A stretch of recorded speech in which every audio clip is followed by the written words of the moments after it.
किसानों को अपनी उपज बेचने के लिए काफ़ी मशक्कत परेशानी का सामना करना पड़ रहा है। इन्हीं बातों को लेकर जिला कांग्रेस एवं कांग्रेस कमेटी ने किसानों को धान खरीदी की व्यवस्था को सुचारू रूप से करने और उनका जो सिस्टम बनाया था वो फेल हो चुका है। इसी बात को लेकर किसानों की समस्याओं को लेकर उनकी उपज को सही ढंग से खरीदी करने के लेकर कांग्रेस यहाँ पर आज एसडीएम कार्यालय के समक्ष घेराव कर रही है। कार्यक्रम में उपस्थित जिला कांग्रेस कमेटी के अध्यक्ष राजेश अग्रवाल जी, विधायक जयजयपुर श्री बालेश्वर साहू जी, दोनों ब्लॉक अध्यक्षगण, प्रदेश कार्यकारिणी, प्रदेश के सदस्य एवं वरिष्ठ कांग्रेस जन और सभी हमारे किसान भाइयों और बहनों जिन्होंने अपनी उपज को सही मात्रा में नहीं बेच पाए, उनका टोकन नहीं कट पाया। धान खरीदी की व्यवस्था जब हमारे जय जवान और जय किसान का नारा देने वाले हरित क्रांति के रूप में जब भारत में हरित क्रांति लाई गई लाल बहादुर के समय से, उस समय से किसानों के लिए समय समय पर हमारी सरकार काम करती आई है। पहले इस मैकेनिज्म को पूरा समझ लेते हैं कि कैसे किसान के खेत से लेकर के आपके थाली में चावल कैसे पहुंचता है। मार्क फेड के माध्यम से, केंद्रीय मार्क फेड के माध्यम से किसानों की उपज को खरीदा जाता है। खरीदने के बाद में उसको चावल बनाकर नागरिक आपूर्ति निगम को दिया जाता है। वहां से सार्वजनिक वितरण प्रणाली के अंतर्गत आपके चावल का वितरण किया जाता है। ऐसी व्यवस्था हमारी सरकार ने की थी। उसी व्यवस्था को आगे बढ़ाने के लिए हमारी पिछली सरकारों ने हर मंडी पर सेठ छतदार चबूतरा की व्यवस्था की थी ताकि किसानों के उपज वहां पर आए। अगर एक दिन ना बिक पाए तो किसानों की उपज सुरक्षित रह जाए। जैसी सरकार बदली, उस सारे टेंडर को रद्द कर दिया गया।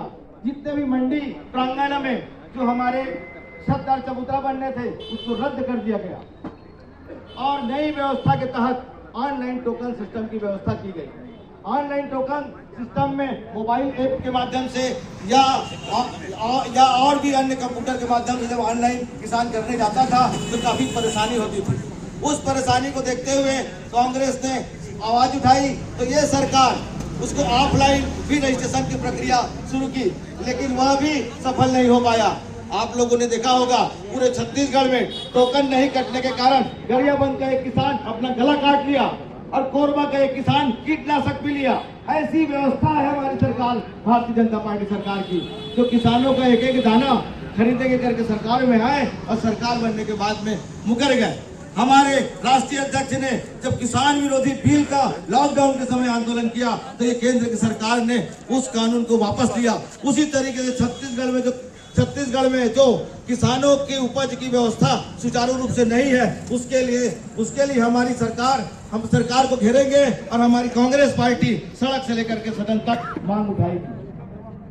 जब किसान परेशान होता है तो वह किसान सिर्फ धान नहीं बोता है और अपने खून और पसीने से उस उपज को सींचता है और कोशिश करता है कि सही समय पर उसके उपज का सही दाम मिल जाए। इसी बातों को लेकर हमारी जो मंडी व्यवस्था है उसको राष्ट्रीय स्तर पर हम लोगों ने लिंकअप किया है। जहां जहां हमारे अभी बमनिडी ब्लॉक के जितने भी धान उपार्जन केंद्र हैं, उन धान उपार्जन केंद्र से सीधे जब मिलरों को जाता है तो धान उपार्जन केंद्र पर जब किसान अपने उपज को लेकर पहुंचता है तो सबसे पहले अनलोडिंग करने का जो चार्ज है वो सरकार देती है। लेकिन यहाँ पर अभी क्या हो रहा है, भ्रष्टाचार कर रहे हैं, वो आगे कर्मचारी उनसे हमाली ले रहे हैं। अनलोडिंग होने के बाद में सरकारी बोरे में ट्रांसफर होता है धान। ट्रांसफर होने के बाद में वहाँ पर जो नमी नापी जाती है 17% से अगर ऊपर होता है तो वह अमानक मान्य कर दिया जाता है उस धान को और किसान परेशान होता है। अमानक करने के बाद में फिर उस धान को कहा जाता है कि आप सुखा कर लाइए और उस धान को किसान फिर लोडिंग अनलोडिंग करके फिर व्यवस्थित करता है। कितनी परेशानी है कि हमारी सरकार ने कोशिश की थी कि प्रत्येक ग्राम पंचायत में धान उपार्जन की व्यवस्था हो ताकि किसानों के खेत से ही उनको लोडिंग अनलोडिंग का झमेला ना हो और प्रत्येक ग्राम पंचायत में धान उपार्जन करते हुए मंडी के माध्यम से। और जो धान बच जाता है तो हमारे अकलतरा में मात्र एक धान संग्रहण केंद्र है अकलतरा, जहां से मंडी से धान उपार्जन केंद्र से जो धान बच जाता है वो धान संग्रहण केंद्र अकलतरा में जाता है। अकलतरा के बाद वहां पर और इसी तरीके से जैसे धान के सुखद को काटा जाता है, बोरे के माप को 400 ग्राम कम किया जाता है, यह सब किसानों का शोषण है। इसी शोषण के खिलाफ कांग्रेस पार्टी हमेशा आवाज उठाते आई है और उठाते रहेगी। हर कांग्रेस को उसके हर एक दाने का दाम मिलेगा, ये कांग्रेस पार्टी की नीति है। हमने स्वामीनाथन रिपोर्ट जो लागू करने की बात की थी, भारतीय जनता पार्टी ने उसको नहीं मान्य किया। तो जब जब किसान परेशान होता है, महंगाई अपने चरम पर होती है, व्यवस्था सुचारू रूप से नहीं होती, जब जब इस हुकूमत को खौफ नहीं रहेगा हारने का, तो ये हुकूमतें बेखौफ हो जाएंगी। इसलिए हम सबको इनको तोड़ के मरोड़ के जैसे भी करके किसान की हर समस्याओं का हल करना पड़ेगा। अभी 30 तारीख तक धान खरीदी की अंतिम तारीख है। 80% मात्र 80% निर्धारित लक्ष्य को प्राप्त कर चुके हैं। 20% अभी हमारे किसान धान नहीं बेच पाए हैं। इन 20% का जो धान है वो कहाँ जाएगा? आप अपने कोठार में, अपने घर में जो बचत धान को रखते हैं, आप वहां पर छापा मार के उनके धान को जब्ती बना रहे हैं। क्या वो स्मगलिंग कर रहे हैं? वो धान को क्या करेगा किसान? वो धान को कहाँ फेंकेगा? यह समस्या पहले से आई है। पहले खाद वितरण में व्यवस्था नहीं की गई, खाद को सही समय पे किसानों को नहीं दिया गया। अनावरी रिपोर्टों में प्रत्येक एकड़ में 5 डिसमिल से 10 डिसमिल मेड़ का कटौती किया गया। मेड़ का कटौती करने के बाद में अनावरी रिपोर्ट में इतने मात्रा 21 कुंटल निर्धारित किया गया प्रति एकड़ में। लेकिन अगर 22 कुंटल उत्पादन होता है तो किसान क्या करेगा? उस धान को अपने खाने पीने के लिए रखेगा, व्यवस्था करेगा। आप उसको जब्ती बना रहे हैं अवैध धान है करके। आप कैसे साबित करेंगे कि वो धान अवैध है? क्या किसान स्मगलर है? किसान तस्कर है? आप ये कहना चाहते हैं छत्तीसगढ़ के किसान को? इसलिए सरकार आज अनुविभागीय अधिकारी के माध्यम से हम सरकार को चेतावनी देते हैं, प्रत्येक किसान का जब तक एक एक दाना बिक ना जाए और आप खरीद ना लें, यह तारीख बढ़नी चाहिए। और डायरेक्ट अगर उनका टोकन नहीं कट पाता है, ऑफलाइन की भी व्यवस्था नहीं हो पाती है, तो उन किसानों का पर्ची के माध्यम से आप पूरा धान खरीदें और आप अपने वादा को पूरा करें। रहा सवाल भ्रष्टाचार का, इनके अधिकारी उलूल जुलूल बयान देते हैं। कोई कहता है कि चूहा धान खा गया, कोई कहता है धूप में उड़ गया। ऐसी व्यवस्था, ऐसा भ्रष्टाचार ये लोग करते हैं। और धन्य है वो छत्तीसगढ़ के पूर्व मंत्री जो कहते हैं कि भ्रष्टाचार और मोहब्बत कभी खत्म नहीं होता, सिर्फ बाबू बनेगा। ये उनकी लैंग्वेज है।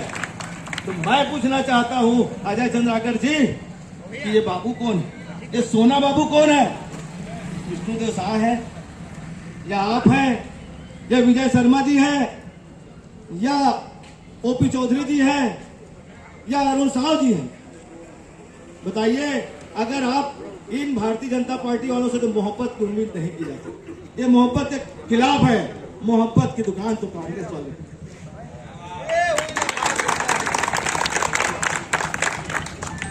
तो दोस्तों और किसान भाइयों, आप सबको एकजुट होकर हमारी आवाज और आपकी आवाज मिलेगी, तब एक सरकार की हनक को हम कम करेंगे। इस सरकार की हनक जो बढ़ गई है वो हम लोगों के और आप लोगों की थोड़ी उदासीनता के कारण बढ़ गई। हम छोटे से बहकाओं में आकर उनको वोट दे देते हैं और वोट लाने के बाद में हमारे पास ऐसा काम करते हैं जिसके कारण हम लोग उनके दिए गए निर्णयों से मजबूर हो जाते हैं मानने के लिए। तो ऐसी व्यवस्था के खिलाफ जब जब जन आक्रोश आएगा और जब जब जन आक्रोश से आवाज उठेगी तो इनकी चूल्हे हल जाएंगी और ये हुकूमत को सोचने के लिए मजबूर होना पड़ेगा और लोक कल्याणकारी और किसान हितैषी निर्णय लेने पड़ेंगे और ऐसे नियम बनाने पड़ेंगे। और किसान जब जब अंगड़ाई लिया है, देश और छत्तीसगढ़ जरूर बदला। हमारा छत्तीसगढ़, हमारा जिला लगभग 90% नहर से सिंचाई सिंचित जिला है।